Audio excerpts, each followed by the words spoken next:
Hatipu, Assalamu alaikum, Namaste, Haru Nefer. This is Qesankh Peru with another exciting video for you. In this video, I'm going to be talking about the true Hollywood agenda. We're going to get into a lot here. But before I do that, I want you to hit the like button. If this is your first time to my channel, hit the subscribe button to get notifications on when I go live and when I upload recorded videos. If you want to take your spiritual knowledge to the next level, scroll down below and click on any one of the links to our free ebooks. Again, they're free. You can download them and start reading. However, if you want to follow that rabbit or that ferret down the rabbit hole, you can become a Patreon supporter for $1, $5, or $20 per month. You get exclusive access to all my instructional videos on the esoteric, videos teach you how to meditate, videos that will teach you how to put together a magical amulet, videos that will teach you about the universe. And if you are an Astair level supporter, you'll get all your Oracle readings for free. All right. So don't forget, become a Patreon supporter today. Last but not least, share this video with family and friends so we can get the revolution started. So Haru Nefer, he's making a mess. May Buddha bless you. Yeah, you're making a mess. How are you? So anyway, last video I talked about a new addition to our family, and I want to introduce him. His name is Jazz. Jazz is 8 months old. No, 8 months old. What am I saying? 8 weeks old. And his real name is Jazzy J, but we call him Jazz. So Jazz, come here. Jazz. Oh, he's knocking over everything. And here is Jazz, Jazzy J. He is a ferret. Say hi, Jazz. Right now, he's interested in running on my desk and toppling over all of my cups because he wants some water. Here, Jazz, wait. Here, Jazz, here's the water. Here's the water. Drink the water. Drink the water. Here we go. So, yes. Oh, my God. Yeah. Ferrets are great creatures to own. They're very playful. They love to play, and they're very smart. I didn't know how smart they were until I bought one. And the interesting thing about ferrets is my roommate years ago, he had 2 ferrets, and they were extremely vicious. They would, if you touched them, they would bite you, and that's why ferrets are in some states are illegal. You know, so you have to check in your state to see if they're legal. I bought mine from Petland, a pet shop, and I was surprised that it was legal in this state because I know in New York it wasn't legal, and I think where my roommate was in Omaha, Nebraska. I think they were legal in that state. So he bought actually 2 or 3, but unfortunately he had to get rid of them because he thought that after a certain, he bought them as adults. So he thought after a certain period of time they would stop biting, but they didn't. They got more vicious, so he had to give them away. But Jazzy J here is a baby. He's actually a baby, 8 weeks old. Say it. I'm just a baby. I'm just a baby. Don't hit me. I'm just a baby. And he's just getting into everything. He's destructive. And the struggle I'm having with him now is he never sleeps. Now, ferrets are supposed to sleep 18 hours a day. Someone forgot to give the memo to Jazz because he's awake 24 hours a day. And he's active. Right now, he's just hyper because I kept him in his cage this morning, and he's mad now so now he wants to play, and I can't play with him. Come on, man. There we go. So he's like getting into everything. Say goodbye. Say goodbye, Jazz. Say goodbye. Goodbye. And he's teasing, so he kind of bites everything, but he's not vicious at all. He's just, and what I wanted to do was build a bond with him. And see, he's kissing me. Look at that. Ooh, that's so cute. I wanted to build a bond with him, so I would hold him and I would pet him and I would feed him, and that backfired on me because he is so clingy. Like, he doesn't want to do anything without me. He doesn't go to sleep without me. If I walk around my place, he follows me. If I put him in his, like, he has to go to sleep by my feet. For some reason, he likes sleeping by my feet. If I put him in his cage, he'll cry and cry and cry until I come get him. And then he wants to play. And he knows his name, which is good. Next, I'm going to teach him some tricks. Oh my God, this guy is really active. Come here. Where are you? And what they do is they love to burrow underground. So it's like I had to make sure I had to ferret proof my place because he found holes I didn't even know I had. And he would crawl in those holes, and I had to stop him and basically barricade those holes, because if he goes in there, I don't know where he'll go, and I don't know how we can get him out there, besides calling him, but he may not come. But he likes his treats. So when I call him, I give him a treat. He's on the keyboard now. Okay, sorry. He's all over the place. I'm going to be training Jazz to be a magician ferret. He's going to have a magician hat up here. It's going to be really cool. Calm down. Okay? Look, I wish you can see him. He's going nuts. And what's cute is they do a little dance. It's a really ferret dance. So what I'm thinking about, because he became too clingy, I didn't realize that. He literally, he follows me. He won't go anywhere without me. When I'm driving, when I get out the car for only a couple of minutes, when I come back, he's sitting in the driver's seat because he's been waiting for me. And you think it's cute at first, but after a while, the clinginess gets to be too much. It's like, okay, dude, you got to be independent. You don't want to be around me all the time. But he's a baby, so I can accept that now. But I've got to train him better. Next is potty training for him. So he's got to learn the right way and the right places to go. But Jazz and I have a routine every morning. We get up, I bathe him, feed him, I give him a little bit of play, and then he goes back in his cage and he screams and hollers, and then I take him out again and repeat the cycle. So for those of you who want a ferret, I would recommend it. And there are good ferret videos. So before you adopt one or go buy one, you can get one from a very good reputable breeder, or you can buy them at the pet stores where it's legal in that state to have a ferret. Jazz, come here. Jazz, come here. Come here. What are you doing all the way over there? Come here. Come here. So when when you decide to buy one or adopt one, you should watch the YouTube videos, because there's a community that gives you the do's and don'ts, how to potty train your ferret, how to stop them from biting, a whole lot of stuff. And I do highly recommend that you get them when they're babies or very young. That way you can raise them and inculcate them with the right ideas and the way you do things. And it's better that way, because then they get to know you and they bond with you, and you don't have to hit them or anything like that. You can just raise your voice and they know not to do something. You know what I mean? But versus when they're older, even the I Ching says this, and when they're older, it's very hard to change their behaviors. And that's the same thing with us humans. You can't teach an old dog new tricks, So what I wanted to talk to you about today is Hollywood, the true Hollywood agenda. And the reason why I'm bringing this up, this is very important, because I'm really getting sick of hearing from the film community and from the Marvel, the DC fan circles about the SJW, the identity politics that are in the films. So I want to clear the air on this so we all have an understanding. Like, for a long time, many of these individuals in these little enclaves blame Kathleen Kennedy for messing up Star Wars, and it was never Kathleen Kennedy. You have to keep in mind that you're dealing with an oligarchy that is behind the scenes and pulling the strings. This oligarchy is responsible for funding organizations like Black Lives Matter.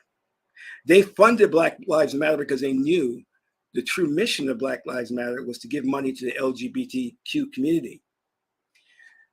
In the same way, Hollywood has a very clandestine, subversive agenda, which is to destroy the family. They want to destroy the family, get rid of genders, and put in place a type of new world order, with a caveat. To do this, they have taken current properties such as Superman, Batman, Flash, Wonder Woman, and they've injected them with what we could call extreme feminism. So the men are downplayed or seen to be stupid, and the women take more of a leadership position. Case in point, you see the new Doctor Strange movie, where it really wasn't a Doctor Strange movie. It's a Scarlet Witch movie. So there's this bait and switch you see there. And we must be constantly aware of that. And I can go in and detail how their plan is so sinister and how most people aren't even aware of it. In fact, I was on social media and arguing with some people because they were talking about Moses, who plays Reva in Obi-Wan. And I was trying to outline everything that they're, in terms of mind control, what they're trying to do. And the people were debating me. They were calling me a coon. They said, but the thing is, I'm not a coon. I can't be responsible because you have no brain cells, that you can't connect the dots. You can't see what's in front of you. And there are plenty of videos on YouTube which are, in fact, revealing what they're doing. And if you really did your research, you would see these videos that basically reveal their plan, the oligarchy's plan. So all it takes is a bit of research. Of course, with the example of Obi-Wan and the character Reva, before the series came out, Obi-Wan, she was crying racism, that Star Wars fans were picking on her because she was a Black woman. And that is absolutely, unequivocally not true. But that's the thing that they do. They come out with their series, and then they say that the Star Wars fans are racist and attacking the Black character. That is not true, and that is not what's going on there. And because most people don't understand and don't know, they side with Reva and they say, "Oh wow, these fans are just so racist. Look at their tweets." Now that's one or two tweets, and we don't know who really put them together. And I'm gonna tell you, the studios have social media departments with fake accounts that go out there and put information. But the whole idea behind Reva is that they know what they're trying to do is diminish male roles. And in Obi-Wan, for some odd reason, they decided that he doesn't have his Jedi powers. So he's kind of a coward and an imbecile. So they're diminishing the role of these established characters, Luke Skywalker, Obi-Wan, in favor of extreme feminism. This is not because feminism is firmly in place within our society and government. That's not true. It is because the oligarchy knows the way that you destroy a society is by first attacking the women, because they are the ones that instill and teach culture, instill and teach morality. That's why in Africa you would see that the goddess of truth, justice, and morality is Ma'at, a woman. This is why you see the great mother nurturing her child, Aset.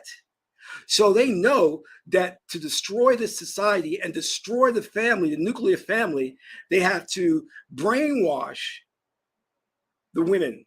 And a lot of women go by this. They're thinking, oh, well, we're getting our day in the sun. There's more women, strong female characters coming up out here. So we're all for it. Black girl magic, girl power, boss bitch. You're being led to the fire. You're being, as in the Fool card of the tarot, led off a cliff. They are deceiving you, and they are using you to attack men. And there are some women out there who are very hip to it, and they know what's going on, and they're defending their men. But what I want you to understand, and those in social media, is to stop blaming all of this on feminists, SJW, the LGBTQ community. This is above them. This goes up the chain of command to an elite group of people who are pulling the strings.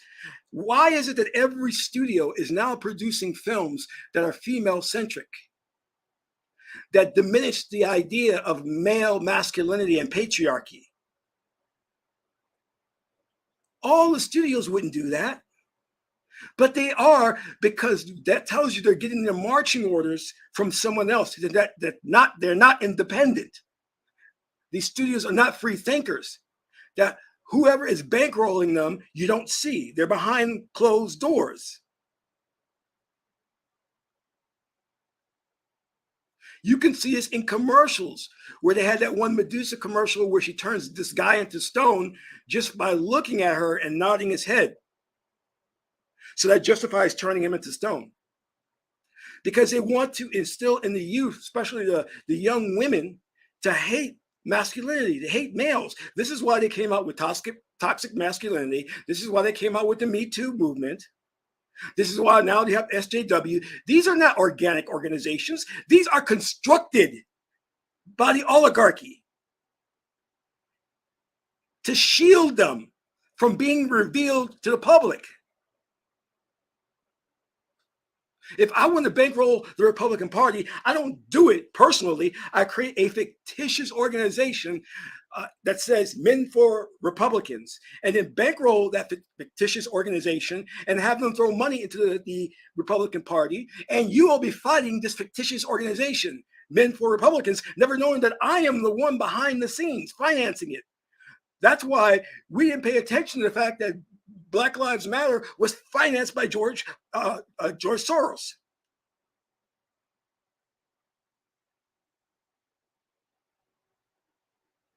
And it is our fault that Black Lives Matter went and turned over all the billions of dollars it collected to the LGBTQ community that represents less than 4% of the population in this country, and African Americans or ADOS represent at least 12%. So how in the world are you taking the money that you've collected over the death of Black men at the hands of police and handing it over to the LGBTQ community? Because they got to break up the nuclear family. They got to destroy the family. But my problem is not with the studios per se, with George Soros per se, with Black Lives Matter per se. My issue is with you individuals who need me to draw cartoons for you to get this. I'm so tired of us being reactionary. I told you before, 3 or 4 years ago, that they're taking the superheroes and they're emasculating them. They're casting very feminine metrosexual guys for the role. T'Challa in Black Panther was a very feminine man for a Black man. This new Batman, this emo or goth Batman, is metrosexual. He's not no strong figure of masculinity like a Conan the Barbarian. Look at what they do. Tom Cruise comes up with his movie, and now the supposed SJWs and those individuals are attacking him because the movie is too masculine. So you got to look higher up on the totem pole and see the real puppet master and what's really going on. These individual organizations are just shills.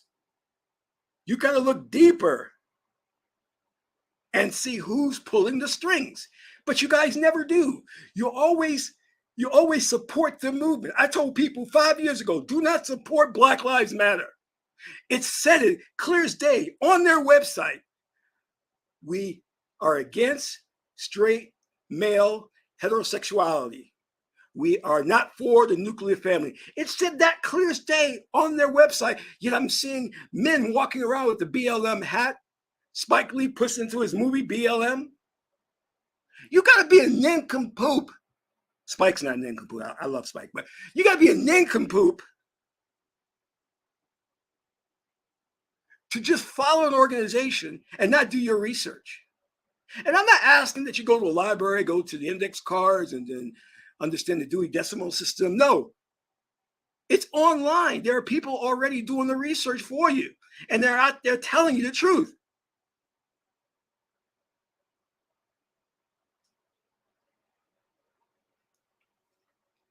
But you guys aren't doing that. You are supporting the very things that are going to destroy you. I'm going to say that again. You are supporting the very things that are going to destroy you.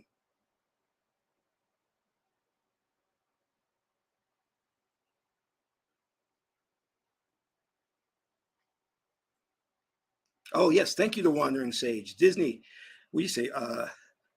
A lot of the Star Wars stuff, because George Lucas had a lot of the magic that they are using in his books. Okay. You must understand, George Lucas is, he was part of the oligarchy, the elite. He's trying to tell you through Star Wars what's going on. The Empire is the ruling elite in our society today. The Jedis are the shaman, the priests and priestesses that they got rid of through Order 66. Or is it 666? But see, I put this information out there and then people debate me. And I'm talking about people who are in the industry. I'm like, how could you not see this? How could you not connect these dots to understand that all of these studios are on the same page? That only happens when there's a hidden hand, a puppet master. These organizations, feminists,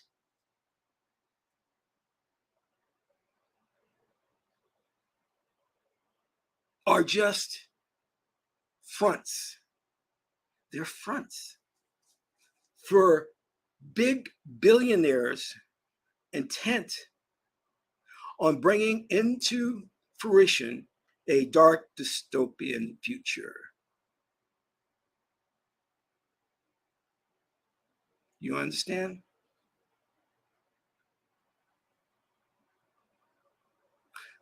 Oh, Michael, you hit it. That's perfect. Jedi, the Jed symbolism. See?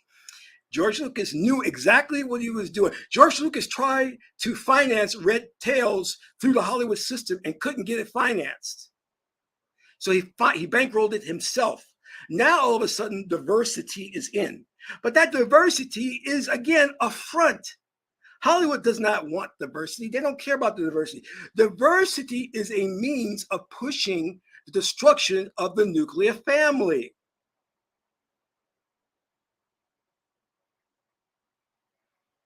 And these characters, such as Reva from Obi-Wan, she's a black female, she is being used. She is a token. Hollywood has not changed. The leopard has not changed its spots. You are dealing with a sinister enemy who, before you even fight that enemy, you have to fight your own people to wake them up and tell them what's going on, because too many are going along with the program.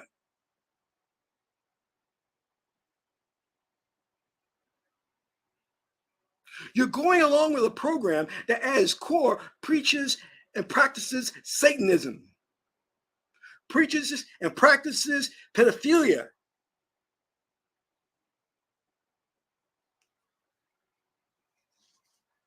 No one should be listening to rap music. It has been contaminated. It's done with. The oligarchy is using it to destroy black males. They've already used things like Family Guy to destroy white males.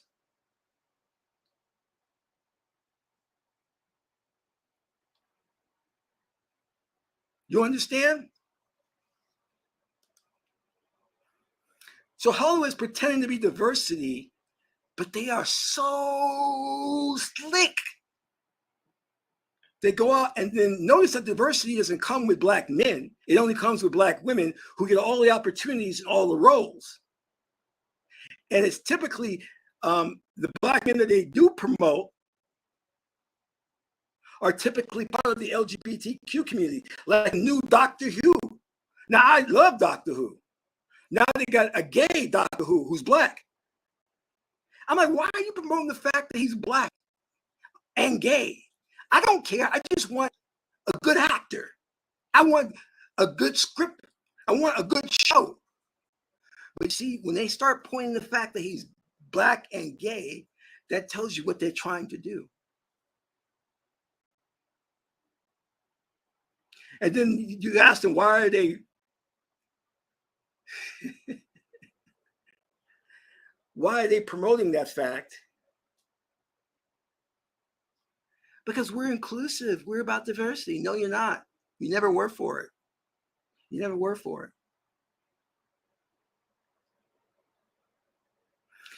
This is why a friend of mine did a video based on some things I put out there on social media. Sean James, he did a very good video about when I was trying to sell my scripts, how they were tearing it apart, my scripts apart, and injecting SJW stuff, and how like upset I was about that. I mean, you can change things that you think aren't creatively good, but when you start interjecting the SJW agenda, then I got to look at you side eye. I really do. And that's what's going on. And the problem is too many of us are drinking the Kool-Aid. We are our own worst enemy. We have become them because we are pushing it and we're promoting it. And that is so sad. It is so sad. Now, many of you know I'm in production on my new film called Companion. And Companion is an artificial intelligence. It centers around a young man named Adam who wants to create the ultimate in artificial intelligence. And he hires this woman named Evelyn. Together, they manage to complete the project. But something very shocking happens toward the end. Now, I've chosen to make this out of the Hollywood system because I don't want them messing with my script.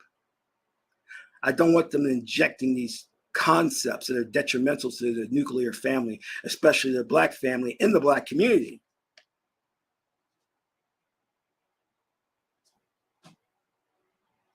Hey, it's everyone, Mike. I got it from Star Trek. There's a Star Trek episode that deals with the companion. You know, I'm a very big Trekker or Trekkie. However, I want to make sure that you guys support me in this endeavor. It's very, very important. Because I'll give you a hint. In this film, you're going to see things you never saw before. In this film, I'm going to be introducing to the world Ma'at. So there is a character in the film. Well, not a character. Well, you'll see it. Ma'at will make an appearance in the film.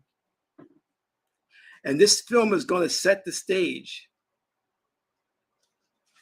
and hopefully awaken people as to the true agenda of AIs, what your Elon Musk is trying to do, what your Bill Gates is trying to do, what Jazz is doing. I don't know, what is he doing? Jazz, where you at? What are you doing, man? Jazz. Holy shit. He's causing mass destruction. You're going to see some incredible special effects. We have a special effects department that's coming up with some great stuff. We have a special effects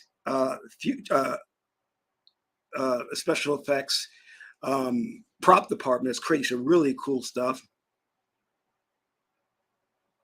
What RTP? Can you elaborate on this? I want you to elaborate on that. You know, Kool-Aid's bad for you. Who is still drinking Kool-Aid? You must be crazy.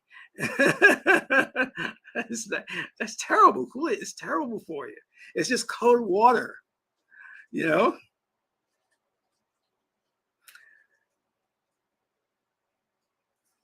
Great, Mike. And so we can't. You won't be able to see it if we don't get your support. So I've put the link to our GoFundMe campaign in the chat box. Please go there and give us your support. Give what you can so that we can bring this film to the silver screen so we can change things. Because these characters in this film are not non-binary, which is what they want to do. They want to take away gender. How do you decide that God creates man and female, but you're going to say that there are more genders out there? That's ludicrous. Your mind is gone. But this is exactly what George Orwell predicted. Oh, yes, I did. I'm sorry, Amir. I did notice that, and I refuse to see the film based on that.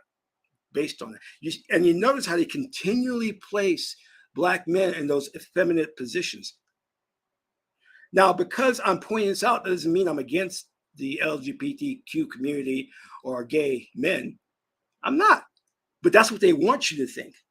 And that's how they get you.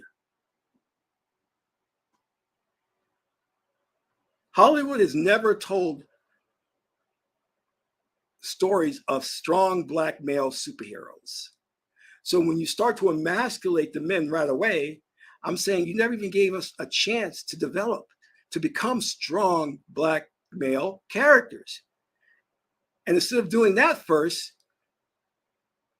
and catering to 14% of the population, you do the exact opposite and cater to 3% of the population.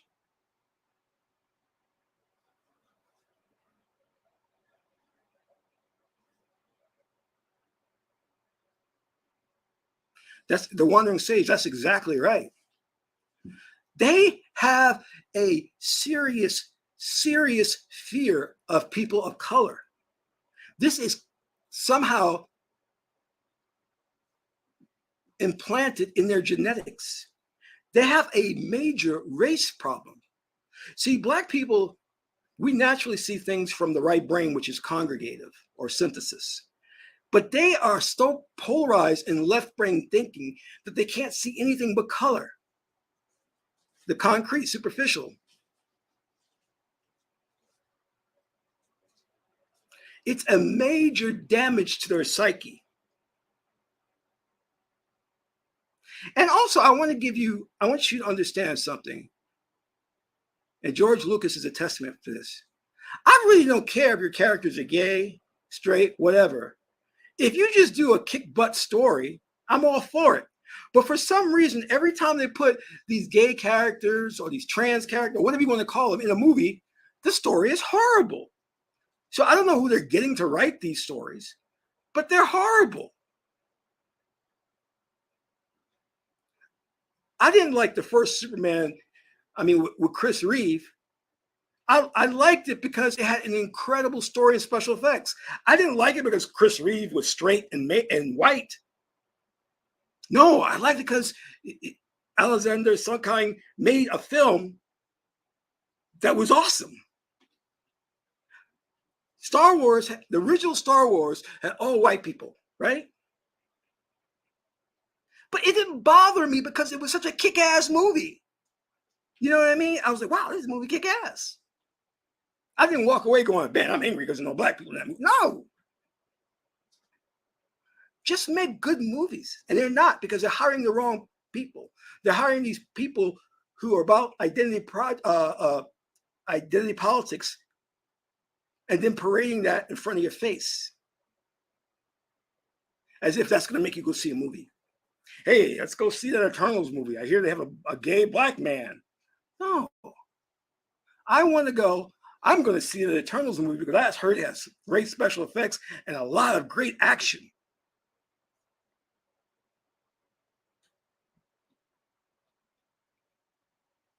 So there's something in their formula that's really off.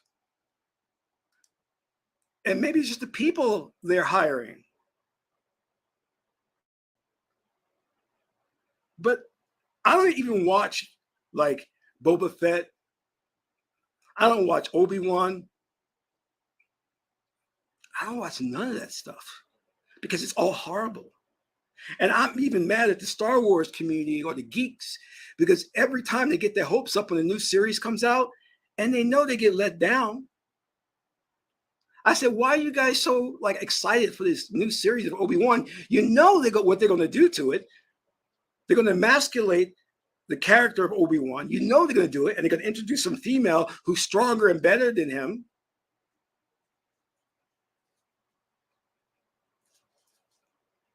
Just stay away from all of it. And I can't tell you, even before all of this identity politics and SJW stuff came about, even before all of this, the diet that Black people had of films and music was disgusting, was trash. BET programs were horrible, horrible.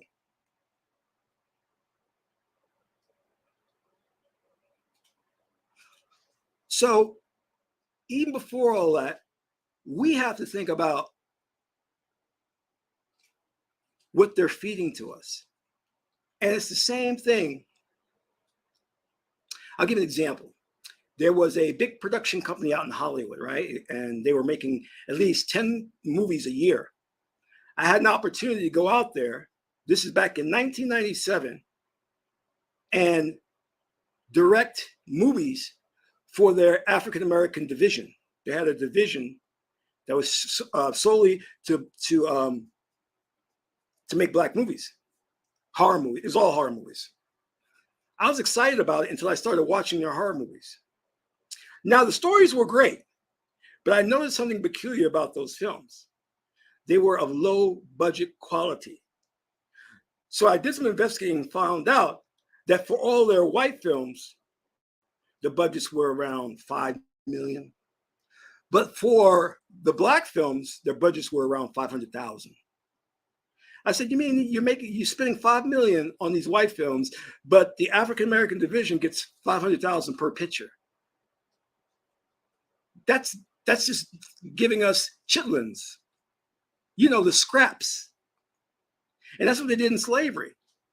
The slave master, plantation owner would eat the best food and the scraps would go to the slaves. The music that you call rap, the TV shows that you're watching, that's the scraps from the slave master.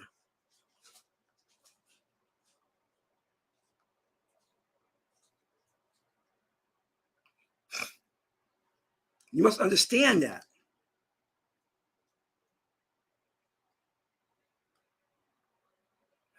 Oh, and that's what Secker, that's exactly what they're suffering from, the Napoleon complex. You're right.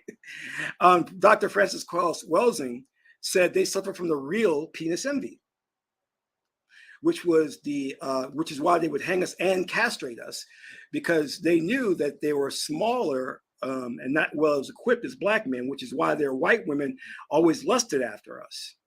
So to counteract that, they would lynch us and castrate us.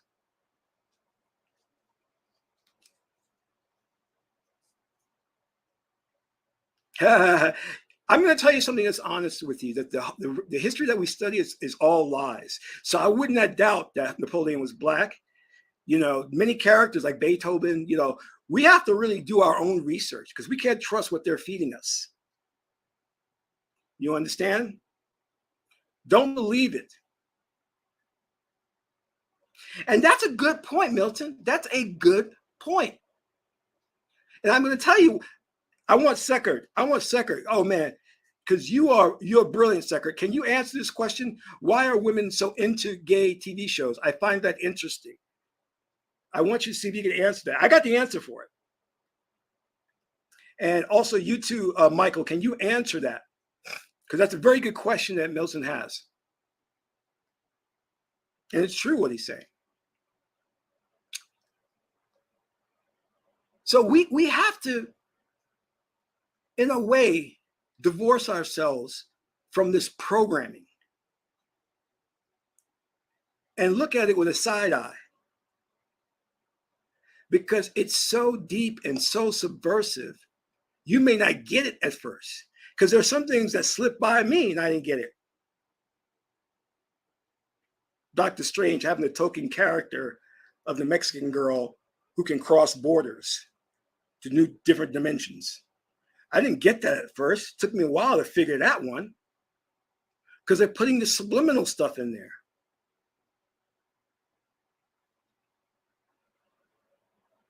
So I'll answer the question about why are women so into gay TV shows. Women by nature are not race conscious. If you understand history, even Jewish women slept with German and members of the Nazi Party. In China, these black women are sleeping, not in China, I'm sorry. In Africa, these black women are sleeping with Chinese men. Women are more right brain than men. Men are primarily left brain. Left brain separates, is analytical. Women are more predominantly right brain, which is emotional and what? Synthesis, congregative. It tends to bring things together. So the right brain will look at something and try to see similarities and learns to work with these things. So women being predominantly right brain, they're going to see gay TV shows of gay people and want to work with them. And they're not going to see a line of demarcation. But the left brain will put up the barrier and say, no, you are black. I don't work with you. You are white. I don't want to work with you. So you're talking about the difference in how energy flows through the left and the right hemispheres of the brain.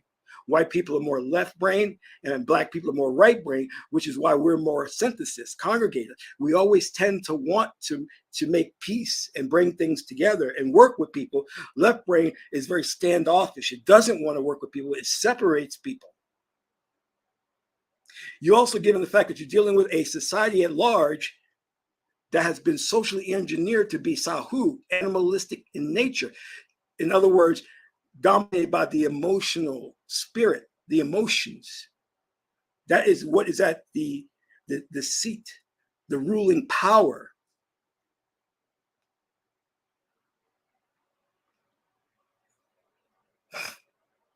You understand?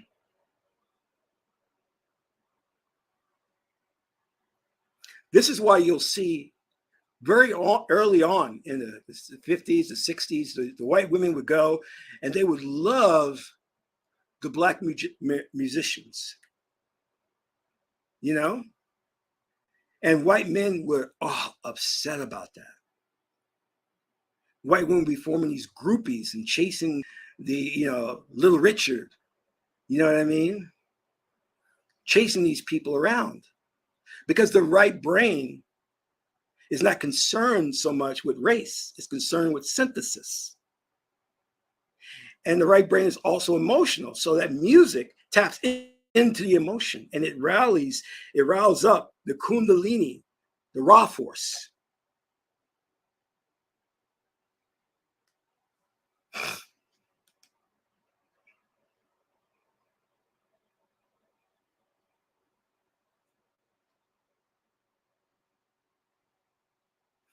Yes, Michael, that's true. The white female feminist movement knew exactly what they were doing in indoctrinating black women into the movement. They used black women, black feminists, to further their own agenda and then discarded them. When a black woman is raped or assaulted, you don't see the white feminists standing up for her.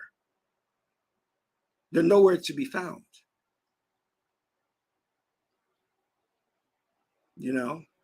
So we must be aware of that. What black women need to do is just form their own movement and don't go under the banner of feminism. Just form your own movement and get away from. It's very similar to, you had the manosphere, which was a white-led movement based on MGTOW. So black men came along and didn't want to be associated with MGTOW because there was some racists in MGTOW. So they formed the Black Manosphere, which has grown in popularity, most recently due to Kevin Samuels. So they decided to create their own movement, which was and is very successful.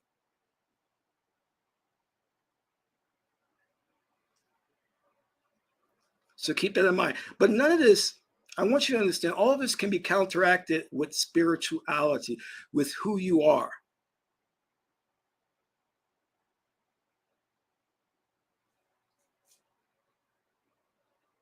You're dealing with a conniving enemy that's not going to give up until you're off the planet.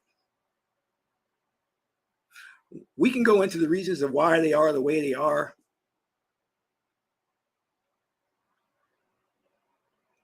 But that's trivial now. What's important now is we first deal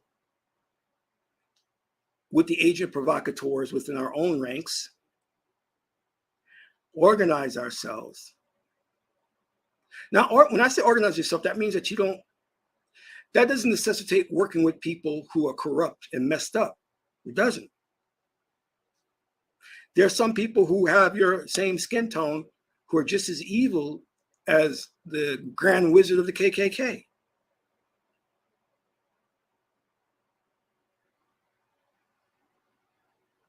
So keep that in mind.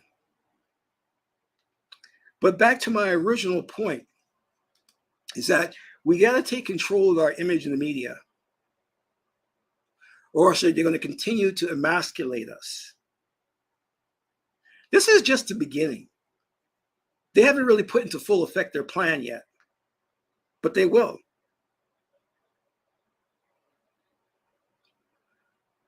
So I want you to, first and foremost, support our film Companion. That's the first step. Because once this gets rolling, we can start making more films and get the word out. Start producing documentaries on awakening your power and things of that nature. Start exposing Hollywood and what they're doing. Oh, I intend to do that.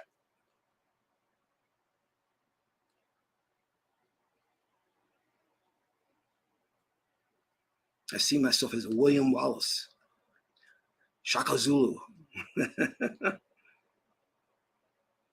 And then from there, start becoming the best magi or magician you can.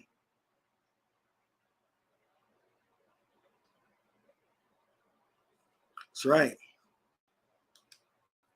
We have to become a Rukuhuti, the warrior. See, some people, they're walking around acting like a set. That's inappropriate for this time. A set is meek, demure, compliant, accommodating. No. That time is gone. Right now, you've got to be a warrior. And one of the great things about Haruka Huti is that he has discernment. He's very analytical. So he can look at something to know if it needs to be cut. And a lot of our diet needs to be cut. We're into the wrong things.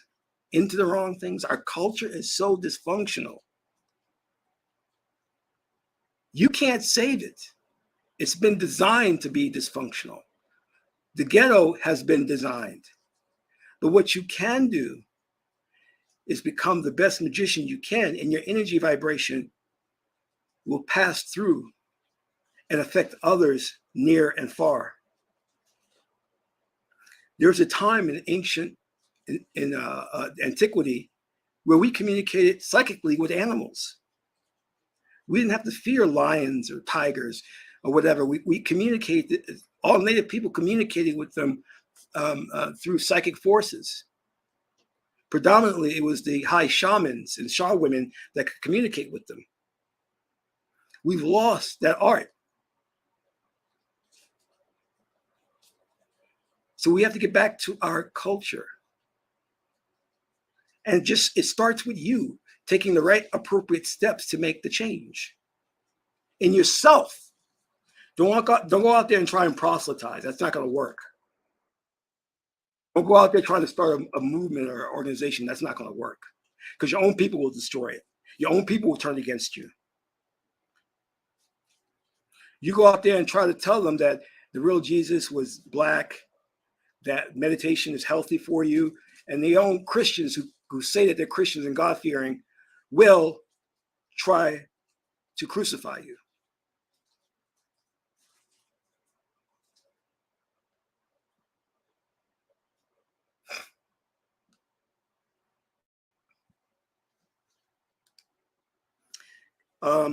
No, a set is not a tidal wave.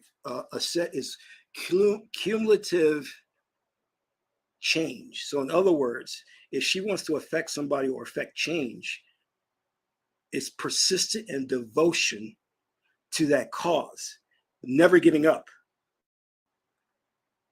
That's how she does it. She doesn't do it in a tidal wave. That's more like Haruka Huti. She doesn't come with that kind of force.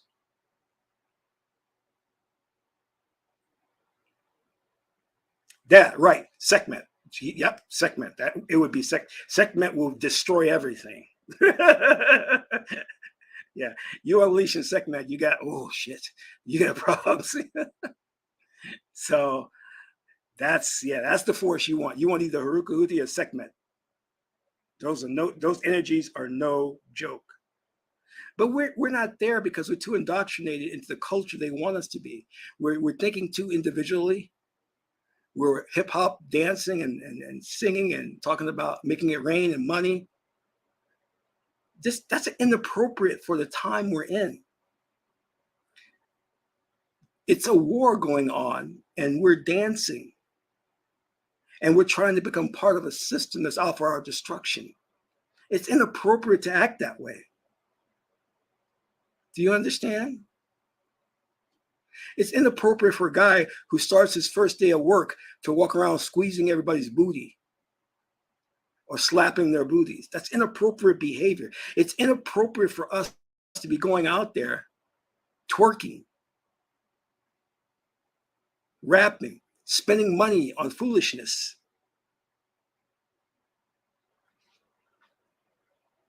We should be gearing up for our fight. Now, what does that look like? Well, you go to the Oracle and ask the Oracle, if I want to start this revolution, what do I need to do, God? Ask the Oracle. I went to the Oracle and said, should I put Ma'at in my film? The Oracle said 42, 42, 42nd hexagram. What's Ma'at's number? 42. I said, all right. All right. Keep that in mind.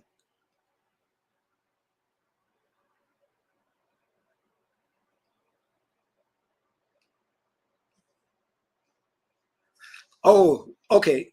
Now Wandering Sage is breaking this down to a science, and that's how you do it. We got our Sekhmet, we got our Hetheru, and we got our Haruka elements. That's powerful. That's powerful. Ah, that's good. That's good. See, you got to know how to mix these things to get the results you want. That's a perfect mixture there. And with that said, I want to say again, please donate to our GoFundMe campaign to support Companion the movie. With your support, we'll bring it to the big screen and change Hollywood or create a Hollywood of our own. This is Qesankh Ma'at Keperu, son of Ma'at and Tehuti. My aunt is the beautiful goddess Hetheru. Until my next video, I'm in the round.